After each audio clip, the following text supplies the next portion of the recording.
భారతదేశంలోనే ప్రత్యేకమైన ఆలయం.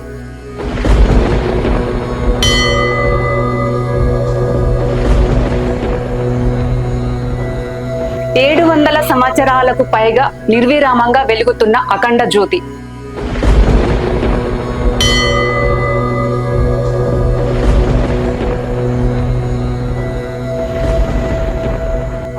అదెక్కడో కాదండి, గంభీరావుపేటలో ఉన్న రామాలయం.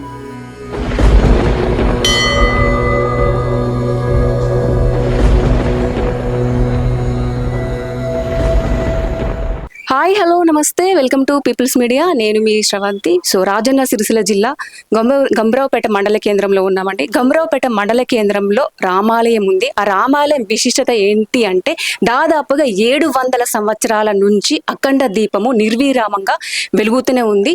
ఒక్కసారి లోపల ఉన్న స్వామివారిని దర్శించుకొని, అలాగే అఖండ దీపాన్ని కూడా మనం దర్శించుకొని ఆ విశిష్టత గురించి తెలుసుకునే ప్రయత్నం అయితే చేద్దాం. వచ్చేసేయండి నాతో పాటు.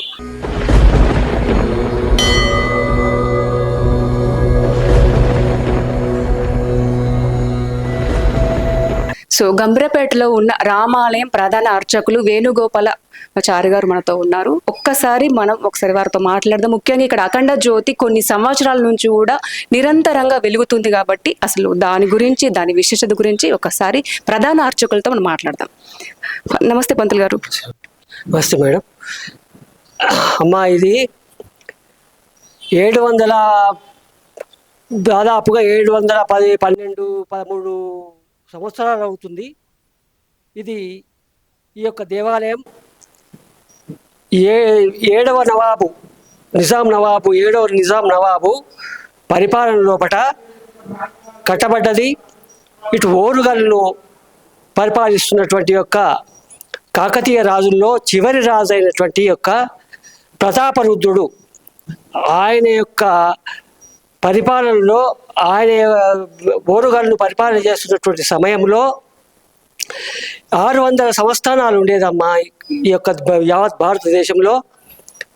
మనము వల్లభాయ్ పటేలు మన స్వాతంత్రం వచ్చిన తర్వాత భారత యూనియన్లో కలిపినట్టుగా మనము సోషల్ యొక్క పుస్తకంలో చదువుకున్నాం.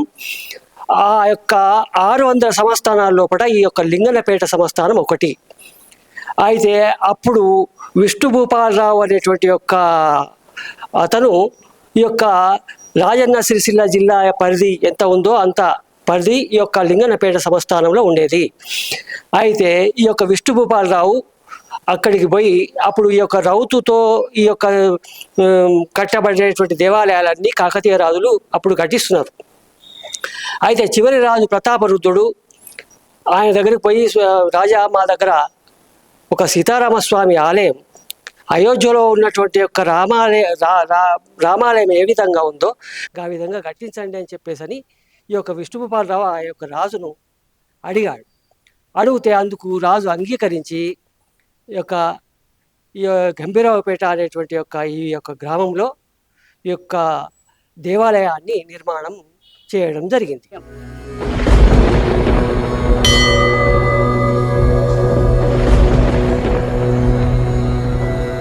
ఈ యొక్క ప్రతిష్ట ఏ విధంగా ఉంటుందంటే మేడం, ఇది 12 రోజుల కార్యక్రమం ఉంటుంది. ప్రతిష్ట ఎక్కడైనా కానీ ప్రతిష్టలు చేయాలంటే ఒక దేవాలయంలో ఒక మూలమూర్తులను ప్రతిష్ట చేయాలి అంటే ఒక 12 రోజుల కార్యక్రమం ఉంటుంది. అయితే ఓ రోజు చేస్తారు, ఓసారి జలాదివాసం చేస్తారు, ఓసారి పుష్పాదివాసం చేస్తారు, ఓసారి ధాన్యాదివాసం చేస్తారు, ఒకరోజు అభిషేకం చేస్తారు, ఒక రోజు పూల అలంకరణతో చేస్తారు, ఓ రోజు పళ్ళు అన్ని పెట్టి పళ్ళులో ఇది చేస్తారు. ఈ విధంగా 11 రోజులు చేయడం జరుగుతుంది. అయిన తర్వాత ఆ యొక్క 11వ రోజు నందాదీపం అనేటువంటి యొక్క దీపాన్ని తీసుకొని వచ్చి ఇప్పుడు మీరు చూస్తున్నటువంటి యొక్క మూలలో ప్రతిష్ఠ చేసినారు. ఆ 712 సంవత్సరాల క్రితం అప్పుడు చేసిన తర్వాత ఆ యొక్క 11వ రోజు దానికి పూజలు చేసిన తర్వాత 12వ రోజు ఇప్పుడు మూలమూర్తులు ఉన్నారు చూడండి, ఆ మూలమూర్తులను ప్రతిష్ఠ చేసినారు. అయితే ఒక యంత్రం కనబడుతుంది మీకు గుండ్రగా, అక్కడ మీరు చూస్తే కిందికి గుండ్రగా యంత్రం కనబడుతుంది. ఆ యంత్రమే స్వామి యొక్క కింద ఉన్నది. ఆ, అయితే అయోధ్య లోపల ఆ యొక్క రామచంద్రమూర్తికి దశావతారాలు ఏ విధంగా ఉన్నాయో ఇక్కడ కూడా అదే విధంగా దశావతారాలు ఉన్నాయి. ఈ విష్ణుభూపాలరావు ఆ విధంగా అడిగినాడు అక్కడ ప్రతాపరుద్ర మహారాజు. అక్కడ దశావతారాలు ఉన్నటువంటి యొక్క స్వామినే మాకు ప్రతిష్ఠ చేయాలి అని ఆ విధంగా ప్రతిష్ఠ చేసినారు. ఈ యొక్క దీపము చూసినంత లోపల మనకు ఉండేటువంటి యొక్క బాధలు, మన కుటుంబం లోపల ఏ విషయంలో మనం బాధపడుతున్నామో, సంతానం లేకనా, లేకపోతే డబ్బు లేకనా, లేకపోతే తిండికి ఏదైనా లేకనా, ఇంకేదైనా సమస్య ఉన్నదా, లేకపోతే డబ్బును అప్పిస్తే ఇవ్వడం లేదా, ఇవన్నీ కూడా ఈ దీపదర్శనంతో ఫలితాన్ని ఇస్తాయి. ఈ దీపదర్శనంతో మనకి ఇవి రావు డబ్బులు అన్నీ తిరిగి వస్తాయి. తర్వాత మనకు సంతానం లేదు, ఇంట్లో సంతానం అవుతుంది. ఎక్కడి నుండి మన కుటుంబం లోపల సంతోషాన్ని కలిగించేటువంటి యొక్క ఆనంద నిలయ, ఆనంద దీపం, ఆనందాన్ని కలిగించేది. కుటుంబంలో సంతోషాలు అందుకోసమే నందాదీపము అన్నారు. నందాదీపము అంటే ఆనందాన్ని కలిగించేటువంటి యొక్క దీపము అని దాని యొక్క అర్థం. ఇక ఈ విధంగా తర్వాత 8వ నవాబు పరిపాలనలో రామదాసు భద్రాచలాన్ని నిర్మాణం చేసినారు. అయితే మనకు అంతకుముందే ఈ యొక్క దేవాలయాన్ని ఇక్కడ నిర్మాణం చేయడం జరిగింది. ఈ యొక్క ఆలయ విశిష్టత చాలా గొప్పది, చాలా విశిష్టమైనది. తిరుపతి తర్వాత మన దేవాలయమే. ఈ యొక్క గంభీరావుపేట సీతారామస్వామి ఆలయంకే చరిత్ర కలిగినటువంటి యొక్క దేవాలయము.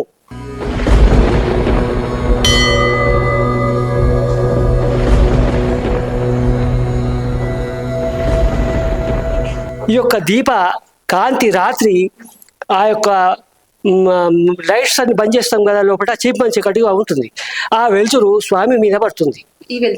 ఈ వెలుతురు మనము బ్యాటరీని ఛార్జింగ్ ఏ విధంగా చేస్తామో కరెంటు తోటి, కరెంటు పోయిన తర్వాత ఆ బ్యాటరీ ఏ విధంగా లైట్ని ఇస్తుందో నిరంతరం అంటే ఎప్పటికీ కూడా ఆ యొక్క కాంతితో స్వామి ఆ విధంగా భక్తులను అనుగ్రహిస్తున్నారు, వారి యొక్క కోరికలు నెరవేరుస్తున్నారు.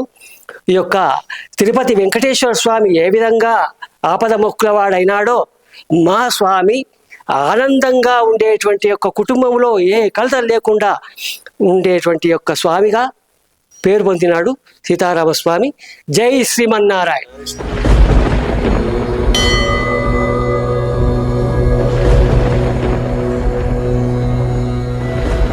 సో గంభీరావుపేటలో ఉన్న రామాలయం గుడి చైర్మన్ మల్లు నరసయ్య గౌడ్ గారు మనతో పాటు ఉన్నారు. సో ఒక్కసారి ఈ రామాలయం గురించి వారి మాటల్లో కూడా మనం అడిగి తెలుసుకుందాం. నమస్తే సార్. నమస్కారం. జై శ్రీమన్నారాయణ. జై శ్రీమన్నారాయణ. ఎలా ఉన్నారు? బాగున్నామండి. మీరు బాగున్నారు? ఫైన్. సో మనకు ముఖ్యంగా రామాలయము ప్రతి వాళ్ళకి తెలుసు, చాలా మందికి ఆలయ విశిష్టత గురించి కూడా తెలుసు. సో ముఖ్యంగా అంటే ఎక్కడెక్కడి నుంచి కూడా భక్తులు వస్తుంటారు, స్వామివారిని దర్శించుకుంటారు. కాబట్టి ఇంకా తెలియని వాళ్ళకి మనం తెలియజేద్దాం. అమ్మ జై శ్రీమన్నారాయణ. ఇది సుమారు 700 సంవత్సరాల క్రితం నిర్మాణం చేయబడినటువంటి అతి పురాతన దేవాలయం. ఓకే. ఈ పెద్దలు అందించినటువంటి ఆధ్యాత్మిక సంపదను అనేక కారణాల వల్ల కొద్దిగా వివశత గురై తర్వాత జీర్ణావస్థలకు చేరిన తర్వాత అందరు కొత్త దేవాలయాలు నిర్మాణం చేయడం, కొత్త దేవాలయాలు అంగరంగ వైభవంగా అలంకరణయుక్తంగా పర్యాటక కేంద్రాలుగా, ఆధ్యాత్మిక క్షేత్రాలు కాకుండా పర్యాటక కేంద్రాలుగా మారుతున్న ఈ తరుణంలో ఈ పూర్వీకులు అతి ప్రతిష్టాత్మకంగా తర్వాత గొప్పగా ఆధ్యాత్మిక భావాలు వెల్లివిరిసేదగా భావితరానికి అందించినటువంటి ఆధ్యాత్మిక సంపదలో ఈ పూర్వ విశిష్టత, ఈ వైభవం అనేటువంటిది వెలికి తీయాలని ఇంతకుముందు రంగులు సున్నం అవన్నీ ఉంటే అవన్నీ తీసేసి ఇది చూడగానే అందరికి కూడా ఇది చాలా పురాతనమైనటువంటి పెద్దలు చాలా పవిత్రంగా అందించినటువంటి ఆధ్యాత్మిక నిలయమైనటువంటి దేవాలయాన్ని చూసి అందరూ కూడా ఆధ్యాత్మిక భావనలో పునీతులు కావాలనే ఉద్దేశం కొద్దీ పూర్వ ప్రశస్తాన్ని దెబ్బతినేయకుండా ఇది 2018లో పునర్నిర్మాణం చేయడం జరిగింది. భక్తులందరూ సమిష్టిగా ఇంత పెద్ద దేవాలయాన్ని మనం అందరం కూడా సమిష్టి బాధ్యతతోటి మనం పునర్నిర్మాణం చేసుకోవాలనే సంకల్పంతో అందరి సహకారంతో 2018 చేసి ఒక సంవత్సర కాలంలోనే దీన్ని పునఃప్రతిష్ఠ మహోత్సవం చేసుకొని ఈ విధంగా ఎవరు చూడగానే బ్రహ్మాండమైనటువంటి ఆధ్యాత్మిక చింతన కలిగేటట్టుగా దీన్ని మేమందరం సమీక్షిస్తూ చేసుకోవాలి. ఆలయంలోకి రాగానే పీస్ఫుల్ గా మంచిగా ఉంటదట. ముఖ్యంగా స్వామివారు దర్శించుకోగానే ఎంత ప్రశాంతత ఉంటది ఈ ఆలయాన్ని చూడగానే. నాకు అంటే కొన్ని టెంపుల్స్ లో కలర్స్ తో ఉంటాయి కాబట్టి అట్రాక్ట్ గా అనిపిస్తది.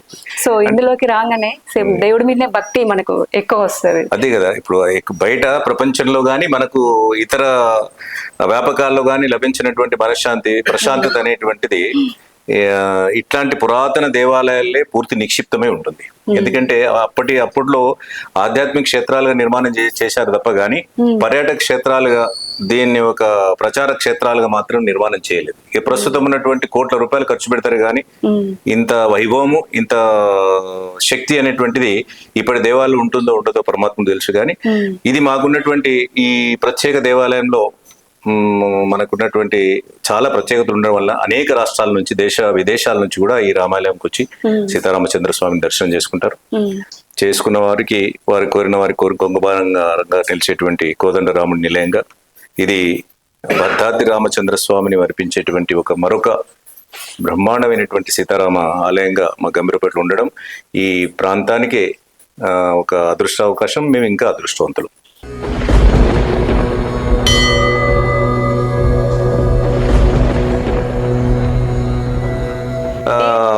రోజు ధూపదీప నైవేద్యాలతో పాటు సాయంత్రము మనకు సంకీర్తన కార్యక్రమాల, తర్వాత పారాయణం, చాలా విశేషమైనటువంటి కార్యక్రమాలు జరుగుతూనే ఉంటాయి. తర్వాత శ్రీరామనవమిని పురస్కరించుకొని నవాన్మికము బ్రహ్మోత్సవాలు బ్రహ్మాండంగా జరుగుతాయి. స్వామివారికి 10 రోజులు సుదర్శనము, తర్వాత ప్రతిరోజు ఒక్కొక్క వాహనం మీద స్వామివారి పురవీధిలో గుండా భక్తులకు దర్శనం ఇవ్వడం, తర్వాత 8వ రోజున గరుడ సేవ, 9 రోజుల రథోత్సవం అనేటువంటిది బ్రహ్మాండంగా వేలాది మంది భక్తులకు సందర్శనార్థం ఈ విధంగా అంగరంగ వైభవంగా జరుగుతుంది.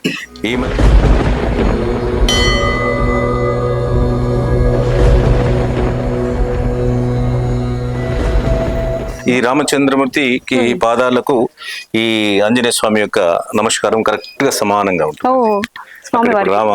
రామచంద్రమూర్తి పాదాలకు ఈ ఆంజనేయ స్వామి ఈ నమస్కారాలు సరిగ్గా వారి పాదాలకు ఆ కోణంలో నిర్మాణం.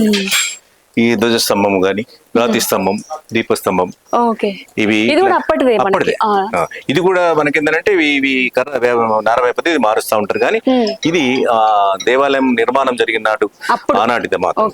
తర్వాత అప్పుడు ఎదురుగా మన ఆంజనేయ స్వామి ఇవి ఆనాడే ఎదురుగా ఉండే ఎదురుగా ఉంటే మన పునర్నిర్మాణ భాగంగా ఆగమ శాస్త్ర ప్రకారంగా, వాస్తు ప్రకారంగా వాళ్ళు నిర్మాణం చేసింది. ఇది మనకేంటంటే ప్రతి 10 రోజులు కాదు, విశేషంగా ఎప్పుడు కూడా సుదర్శనం ఇందులో జరుగుతూ ఉంటుంది. ఈ లోపల హోమశాల అనేటువంటిది పూజలు, హోమాలు చేసి స్వామివారికి అనుగ్రహానికి పాత్రలు కావడానికి ఇది ప్రేరణ. రామాంజ కూటం ద్వారా స్వామివారికి అవసరమైనటువంటి ఆహార పదార్థాలన్నింటి కూడా తయారు చేసి వారికి సమర్పించడానికి ఉంటుంది, తప్పనిసరిగా ఉంటుంది. ఇక ఎప్పుడైతే ఈ విధంగా సుదర్శన హోమం జరిగే హోమశాల ఉందో స్వామివారికి బ్రహ్మోత్సవాలు ఉంటాయి. స్వామివారికి ఎప్పుడైతే బ్రహ్మోత్సవాలు ఉంటాయో, బ్రహ్మోత్సవాలు నవాన్మికం ఉంటది, 5 రోజుల బ్రహ్మోత్సవం ఉంటది, 10 రోజుల బ్రహ్మోత్సవం ఉంటది. కాబట్టి ఆ ఎన్ని రోజులు ఉంటుందో అన్ని రోజుల అన్ని వాహనాల మీద స్వామి ఊరేగింపే విధంగా వాహనాల సముపార్జన కూడా ఉండాలి. ఇది మొదటి నుంచి ఉంది ఇందులో.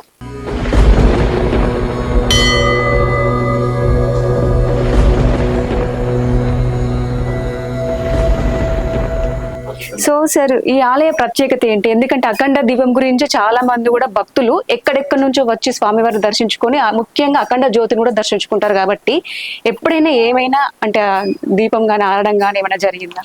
ఇంతవరకు ఏంటంటే మా ఎరుకలో మాకు తెలిసినంత వరకు ఆలయం నిర్మాణం చేయబడి 700 సంవత్సరాలు పూర్తి చేసుకున్నప్పటికీ కూడా ఈ ఆనాడు వెలిగించినటువంటి నందదీపం, అఖండ జ్యోతి, అఖండ దీపం అనేటువంటిది ఇప్పటి వరకు ఆరకుండా అదే విధంగా నిరంతరాయంగా స్వామివారి అనుగ్రహంతో వెలుగుతుంది. ఇది ఈ భారతదేశంలోనే ఇలా ఆరకుండా అఖండ దీపం వెలుగుతున్నటువంటి ఏకైక దేవాలయం అది మన తెలంగాణలో ఉండడం, అది మా రాజన్న సిరిసిల్లలో, అది గంభీరపేటలో ఉండడం అనేటువంటిది విశేషత. కాకపోతే ప్రాచుర్యంలోకి ఎక్కువ రాకపోవడం వల్ల ఒకసారి ఏంటంటే మీడియా ద్వారానే ఇది ఆసియా ఖండంలో అంటే భారతదేశంలో అనేక వందల సంవత్సరాల నుంచి ఆరకుండా ఉన్నటువంటి అఖండ దీపం ఉన్నటువంటి ఆలయం ఏది అనేటువంటిది అప్పుడు రామాలయం గంభీరపేట అనేది తెలిసిన తర్వాతనే అందరూ కూడా చాలా రాష్ట్రాల నుంచి వస్తున్నారు, స్వామివారిని దర్శనం చేసుకుంటున్నారు.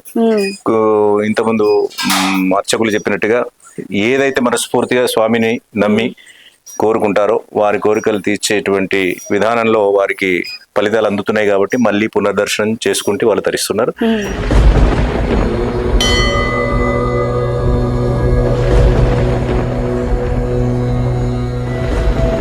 మరి ప్రత్యేకమైన విశిష్టత ఏంటంటే స్వామివారు అమ్మవారిని తన యొక్క వామం పాదం అంటే తొడపైన కూర్చుని పెట్టుకుని లక్ష్మణ స్వామి సమేతంగా కృష్ణశిల చేత అతి దేదీప్యమానంగా కాంతివంతంగా చాలా ఉజ్వలంగా వెలిగేటువంటి మూర్తులు ఉన్నాయి. మనకు భద్రాచలంలో సేమ్ అట్లే ఉంటాయి కానీ వాటిని మరిపించే విధంగా ఇంకా ఉల్లాసంగా ఉత్సాహం కలిగించే విధంగా ఉంటాయి. ఇటువంటి ప్రతిమ ఈ విధమైన ఖచ్చితమైన మంచి శిలలతో తయారు చేయబడినటువంటి ఈ మూర్తిమంతులు ఉన్నటువంటి దేవాలయం ఎక్కడా లేదు. ఓన్లీ మన భారతదేశంలో ముఖ్యం మన గంభీరపేటలో.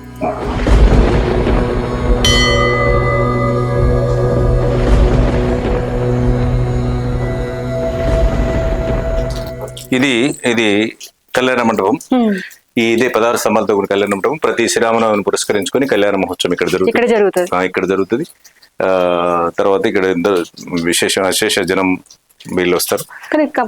చాలా పెద్దగా ఉంది. 16 స్తంభాలు అంటే ఎక్కడ విశాలంగా ఉంది. మళ్ళీ ఎక్కడ లేదు. ఇప్పుడు మీరు అన్నట్టుగా చూడాలి ఎక్కడ ఈ ఆనాటి రాతి ఇప్పుడు ఇప్పటి కట్టడాలు ఈ విధంగా సరే ఉన్నాయి. కట్టినప్పుడే ఇది కూడా కళ్యాణ మండపం కూడా కట్టిరా గొప్పగా నిర్మాణం చేయబడింది. కానీ చెప్తున్న మధ్యలో నిరాదరణ గురై ఇక్కడ ఉన్నటువంటి ఆర్థిక పరిస్థితులు బాగాలేక తర్వాత ఇక్కడ ఉన్నటువంటి వారు భక్తుల యొక్క సహకారం అనేటువంటిది విశేషంగా దొరకపోవడం, తర్వాత అనేక కారణాలు. తర్వాత ఆ తరాలకు అందని అదృష్టం ఇప్పుడున్న తరాలకు అందించడానికి వెయిట్ చేసిండేమో. కాబట్టి ఇప్పుడు మా అందరికి అదృష్టం కలిగే విధంగా దీని పునర్నిర్మాణంలో భాగస్వాములు అవుతున్నమాట.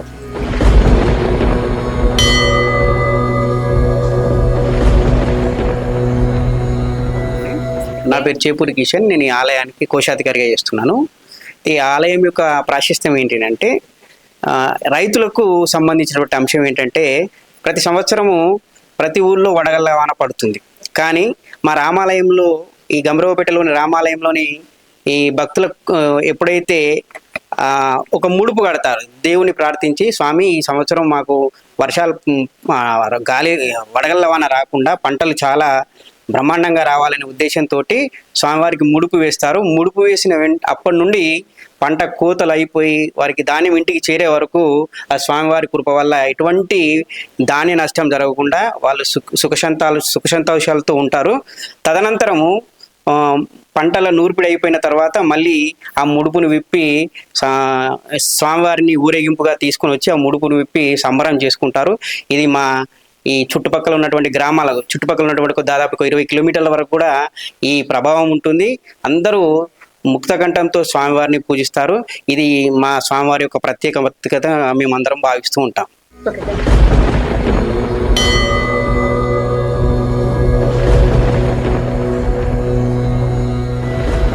నమస్కారం మేడం. నా పేరు వాకపల్లి బాలయ్య, మాజీ సర్పంచ్ గంభీరపేట. జై శ్రీమన్నారాయణ. మా గంభీరపేట రామాలయ టెంపుల్ కొన్ని 2 విశేషాలు చెప్తా. భక్తుల సహకారంతో చెప్తే రామాలయం టెంపుల్ అభివృద్ధి చెందింది, కానీ ఏ ప్రభుత్వ సహకారంతో ఎప్పుడు కూడా ఒక రూపాయి కూడా నోచుకొని మా రాముని గుడి. కాబట్టి ఇప్పుడైనా మీ పీపుల్స్ ఛానల్ ద్వారా మా రాముని గుడికి ప్రభుత్వం నుంచి నిధులు వచ్చేలాగా చూసి ప్రయత్నం చేయాలని చెప్పేసి కోరుకుంటున్నాను.